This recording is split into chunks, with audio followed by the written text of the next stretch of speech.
ASCII spends 8 bits on every letter, E, which is everywhere, and Z, which barely shows up.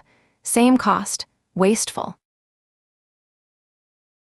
Compression's whole idea: give frequent things short codes and rare things long codes.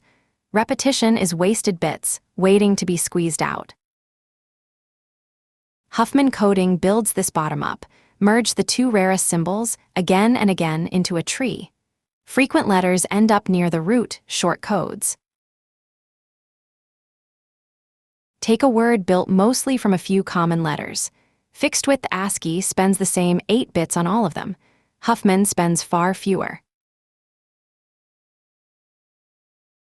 That's the gap between Atom 11's fixed-width ASCII and real compression. Every zip file is squeezing out exactly this kind of repetition. Repetition is wasted bits. Compression finds it.